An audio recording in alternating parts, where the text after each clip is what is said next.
ਇਹਨਾਂ ਦੀ ਜੇਬ ਵਿੱਚ ਆਪਣੇ ਘਰ ਤੱਕ ਦਾ ਰਾਹ ਤੇ ਨਕਸ਼ਾ ਲਿਖ ਕੇ ਪਾ ਦੇ ਅੱਬਾ ਤੇ ਸਮਝ ਲਵੀਂ ਕਿ ਤੱਕਰ ਦੇ ਪਲੜੇ ਪਿਆ ਪੁੱਤਰ ਹਾਲੀ ਤੇਰੇ ਕੋਲ ਉਧਾਰ ਹੈ। अस्सलाम वालेकुम नादरीन, मैं तारक सानी ते तुसी देख रहे हो मेरे YouTube चैनल रहबर इंटरटेनमेंट प्लस। सुल्तान राय दी बड़ी ज़बरदस्त और अपने दौर की सुपर डुपर हिट फिल्म लैके तुहाडी खिदमत विच हाज़र हो रहे हैं और इस फिल्म का नाम है शाह बहराम। यकम नवंबर 1985 बरोज़ जुमा रिलीज़ होने वाली एक super duper hit film Shah Bahram. इस फिल्म नूं अल शेख पिक्चर ने रिलीज़ किया सी ते इस फिल्म का टाइटल रोल अदाकार मोहम्मद अली ने अदा किया है। इस फिल्म के अदाकार सुल्तान राय, मेरे सामने सिर्फ मोहम्मद अली, तो तेरी चौखट तक बड़ा अंजुमन, मर गई शाह बहराम दा नौ कैफी, कुछ चाहिए चकोरी, आया पुलसा दे माल बहार, इस बच्चे लिए तू मेरे सिर ते साई नु मारन आया शाह बहराम। इकबाल हसन, ओए शेरे दी बाह ते पहाड़ डिगे ते ओदे पत्थर मुस्तफा कुरैशी, टहनी नालों डिग्गा होया फुल मुड़ के कदी अफजाल अहमद, कुत्ते बिल्ले ते सानू भौंकण अदीब, एक नट शाह बहराम नो भी पाके जाए। चंगेजी, लगदे मालिक ने अपने वसीम इकबाल, शाह बहराम दा घोड़ा जाहिर शाह, तेरा नाम जबरू है नन्ना, मुंडा किथे समझ नहीं आती चाचा गम इकबाल दुरानी। मैं जा इस फिल्म के हिदायतकार सुन कैफी। इस फिल्म ने लिखा है नासिर अदीब ने, ਇਹਦਾ म्यूजिक दिता है वजाहत अतरे ने। छटा तेनू मेरे प्यू ने दस दित्तियां ने ते पूरियां करा के साबित कर देंगा जैसी जो चाहिए कर सक। इस ते फिल्म साजन ताहिर अली मोंगा। इस फिल्म के गुलकार नूर जहान, नाइद अख्तर, गुलाम अब्बास। इस फिल्म के शायर वारिस लुधियानवी। जैसा कि मैं तुहानू पहले दस्सिया है, इस फिल्म का टाइटल रोल अदाकार मोहम्मद अली ने अदा किया है। यह फिल्म की कास्ट बहुत वड्डी सी और इस फिल्म की अक्सबंदी के दौरान बहुत सारे मुश्किलात और बहुत सारिया तकलीफों का सामना करना पाया क्योंकि इस फिल्म की अक्सबंदी के दौरान अदाकार इकबाल हसन की मौत वाक़या हो गई सी। एक्सीडेंट इकबाल हसन की डेथ हो गई सी और इकबाल हसन का जिहड़ा किरदार सी वो बहुत अहमियत का हामिल सी और इस वजह तो काफ़ी अरसे तक यह फिल्म रुकी रही और उस तो बाद फिल्म के अंदर रद्द बदल करके इस फिल्म को कंप्लीट किया गया और इस फिल्म के अंदर जाबर खान का किरदार अदाकार अफजाल अहमद ने किया है। जाबर खान और शाह बहराम की दुश्मनी का आगाज कोरिया ते रेस तू होता है। वसीम अब्बास ने इस फिल्म के अंदर हैदर का किरदार अदा किया है जिहड़ा कि शाह बहराम का पुत्र होता है और गामू जिहड़ा होता है गामू का किरदार अदाकार चंगेजी ने अदा किया है जिहड़ा कि शाह बहराम का मुलाजम होता है। इकबाल हसन ने इस फिल्म के अंदर शेरा का किरदार अदा किया है जिहड़ा कि पहले शाह बहराम का दुश्मन होता है लेकिन बाद उन्होंने दोस्ती हो जाती है और वो पक्के दोस्त बन जाते हैं। शाह बहराम का एक बंदा कतल हो जाता है और कतल का जिहड़ा इल्जाम है वो शाह बहराम ते लग जाता है।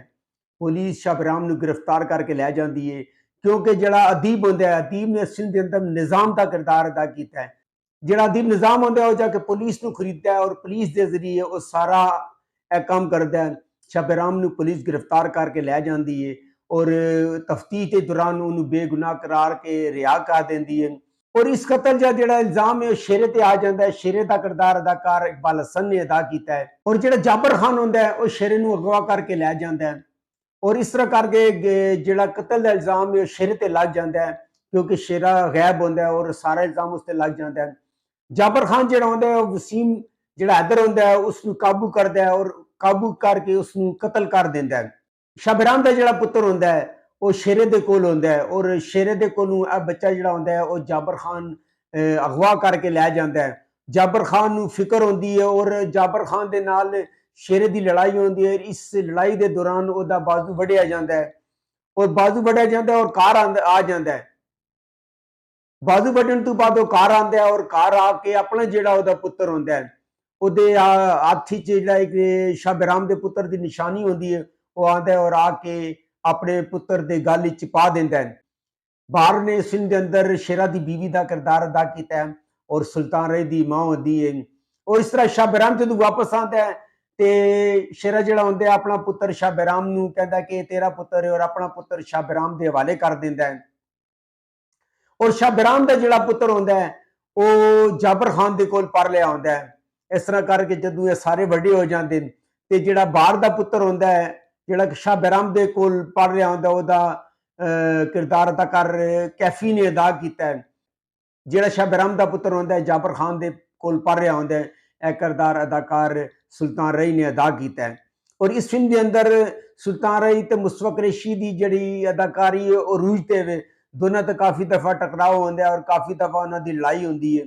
कैफी ने इस फिल्म के अंदर ही बड़ी अच्छी एक्टिंग का मुजाहरा किया है और वो पिंड ही जाते हैं और इस पिंड जदों दाखिल होंदा है तो जो दुश्मन होंगे वो कैफी ते कातलाना हमला करते हैं क्योंकि जाबर खान ते ओदी दुश्मनी उस वेले तक भी रही है क्योंकि बार बेगम को पता होंदा है कि जो कैफी है वह सगा पुत्र है वो दीदार से जाती है। और दुश्मन जो हमला करते हैं तो इस हमले के दौरान गोली कैफी नूं लगन के बजाय बार बेगम नूं लग जाती है पर कैफी उन्होंने कहता है कि यह जी सारी तेरी चाल है तो शेरा जिहड़ा वो मेरे प्यो का दुश्मन भी है।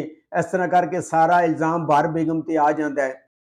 अंजुमन ने फिल्म के अंदर लाडो का किरदार अदा किया है जिहड़ी कि हसबे मामूल सुल्तान रही दे नाल प्यार करती है और लाडो का भी कोई खास काम नहीं है। दो चार गाने हैं सब तो जो बेहतरीन काम है मोहम्मद अली का है सुल्तान रही का है मुस्तफा कुरैशी का है और अफजाल अहमद ने जाबर खान के किरदार बड़ी ही जबरदस्त और बड़ी म्यारी एक्टिंग का मुजाहरा किया है। और जबरदस्त फिल्म के अंदर सिर्फ एक गाना में और चंद दिन पहले यह फिल्म यूट्यूब पर मौजूद सी उस तो बाद ये फिल्म जड़ा ना यूट्यूब हटा दी गई है लेकिन दोबारा किसी एक अननोन चैनल पर इसनू अपलोड किया गया है। और तुसी अगर फिल्म वेखनी है तो इन्होंने दिनों वेख लो क्योंकि हो सकता है इस फिल्म ने दोबारा हटा दिता जाए।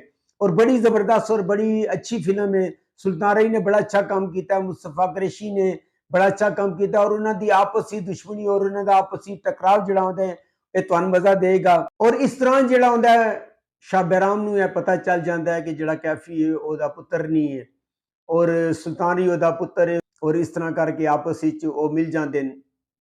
आखिर तो होंदा जिहड़ा शाह बैराम होंदा है मोहम्मद अली जिहड़ा होंदा है शाह बैराम जिहड़ा होंदा है वह जाबर खान नूं कतल कर देंदा है और इस तरह करके उन्होंने दुश्मनी का जिहड़ा इख्तिताम हो जाता है।